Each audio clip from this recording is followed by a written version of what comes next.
my name is Sharice Miller and I am auditioning to be a technical advisor for Wella. And this is my lovely model here, Sierra, and we've already colored, cut, and pre-set her hair. So we're just going to be doing a little mini updo, something you could do on an evening, like a nice evening out, but it's also something you could do just on a daily basis, something a little bit more casual. So it's definitely an all-around good updo to do. I'm going to be doing a little bit of a different technique. I don't know if you've seen people sewing updos before, but we're going to be sewing this. So I'll kind of explain that as we go. So if you want to turn this way, and I think we're going to do it to the side a little bit more of a side updo. So now that she's already preset, and basically how I did that, I mean, besides the cut and color, I put her hair in chevron sections like this. And then each piece, I curled it just with a 1-inch curling iron, and then I set it. So if it was this top section, and I just pinned it and did it all with pin curls. And pin curls are really, really important. I mean, I'm sure you know that if you don't prep somebody's hair, you're really setting yourself up to have problems. Like failure to prepare is, failure to prepare, prepare to fail. So that's how I set her hair, and it sat in those pins for about, I don't know, is it like a half hour? 40 minutes. Like 40 minutes or so. And then after you set hair like that, you can brush it out as much as you want. I mean, you can really, really brush and brush and brush and brush and pull it out and put in product, and it will still retain the curl. I mean, you can easily get, the curl will just stay there for days.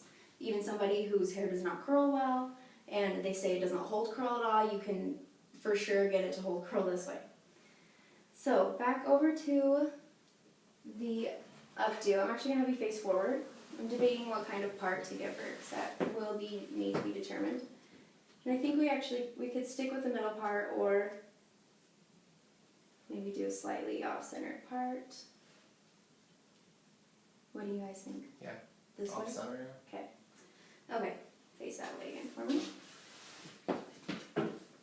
So we're going to do a little bit of back combing, not a lot for this updo because it's been so set. I mean, it's just been really, really strongly set. We're not going to need a lot of back combing or teasing or anything.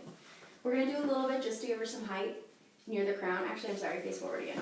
So we're going to come over here. And each section I do, I'm going to pull up sections about between a 1/2 inch and 1 inch.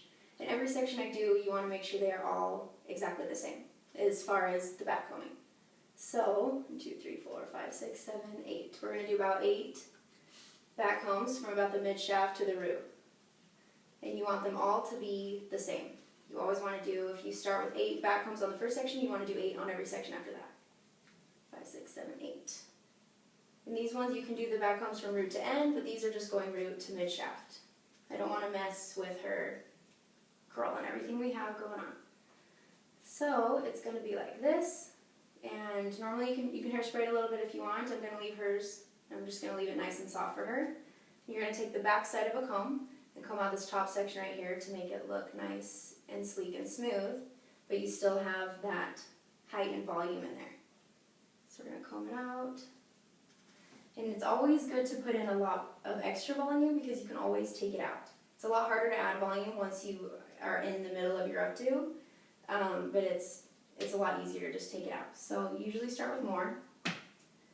So, alright, now turn this way a little bit. I'm going to show you how I'm going to kind of twist the back into this, almost so your back's facing. So now this section is teased. That's going to work really well. So I'm going to tease this section a little bit, do the exact same thing. 8 teases per section.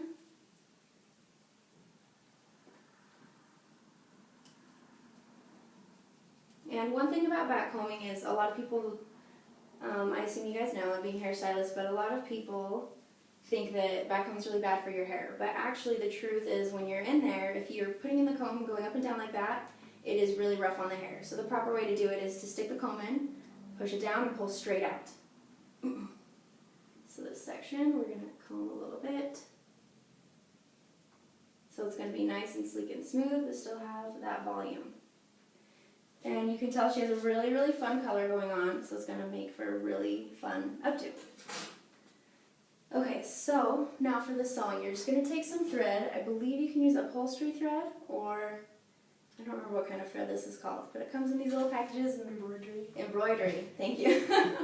And for the first section, you're going to want about an arm's length, about this far. Oops, if there's not a knot in it. Great. Okay. Oh. Hold on.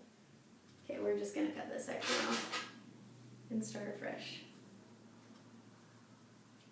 Okay, so you want an arm's length of embroidery thread, and I really like using embroidery thread because it is thicker, it's really nice and sturdy, and it comes in a million colors. So you can really match. I mean, this color matches just perfectly, so it hides a lot better than bobby pins. So we're gonna take this section and put it in a really big needle like this, so they're not nervous of this tiny little needle, and you want to be able to find this in the hair. So we want to pull it out about that far.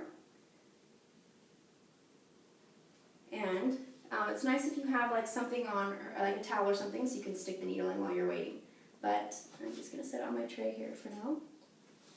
So first thing, I'm just going to kind of take this section over here, using my fingers. I'm just going to work it into this kind of twist. So hair's so long, there's so much of it, I'm just trying to get it all to go over to this side. Okay, now turn here. And how you start sewing hair is you want to start with a good base, something like this that is nice and solid. It's not a big messy bun yet or anything.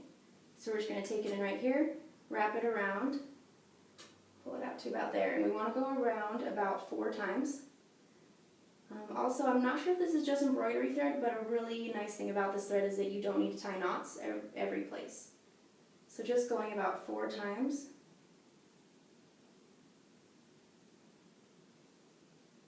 And then pulling it tight. We'll give it a nice secure base. And this isn't going to be super tight like a bobby pin. It's going to be really secure, but also loose. So this is something you'd want to do if somebody wants a nice loose bun. If they want something really tight, this probably isn't the best solution. I would go more with bobby pins. So does that feel like secure? You need some? Yeah. So next step, I'm going to kind of leave this front section out. I like to leave out everything in front of the ear. Whoa, I'm running out of time. So to speed this up, we're just going to take this whole section right here and put it into the bun we want. I'm even going to use the front section just for time's sake. We'll pretend like she's a bride and she has to leave like right now. So we're going to put it into this bun like this.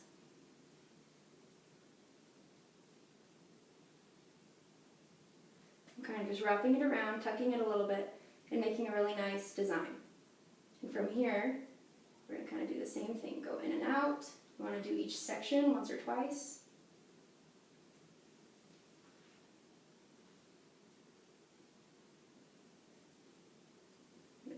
Each little piece I want to hold in there. Sorry. Okay, I want this piece up here. And another great thing about this is that you don't send somebody home with like 40 of your bobby pins. They can just go home and just cut a little tiny section of the thread, and then it will all come out. So here's our good little base we've got going on right here. So, and then to finish it, we're going to finish it the same way we started it. We'll finish it with a thread, and then I'm going to use a few bobby pins to really get it a little bit more exact. So to finish it, we want to go, oops, lost the needle.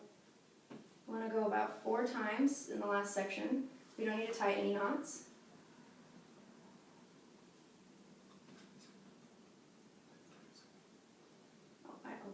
I'm going to go like a minute over to finish this. So that's nice and secure right there. We're just going to cut it.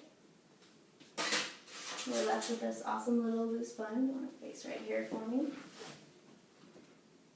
So for the last little couple of finishing touches, I do like to use bobby pins.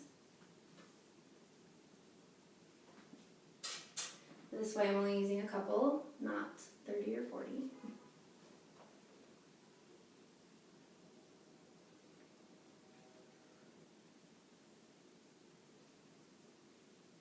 So, like I said, this could be something that's really fancy or something that's really casual that you could wear to work. Let's see here. Open that up. How does it look in camera? Good, that's great. Okay, when you're using a bobby pin, one little trick I forgot to mention earlier is when you're putting it in right here, you go straight against the head and then push it the opposite direction of the hair. So, if you want to turn your head a little bit, Sierra, you put one here. You want to make sure it looks good from all angles. Okay, now I'll be able to make sure you can see it from the camera from like all angles. So let's see. And it looks good from the front, so you can see a bunch of hair in the front. And it's this nice, pretty, twisted, elegant piece. And let's see. Yeah, there we go. Thank you very much.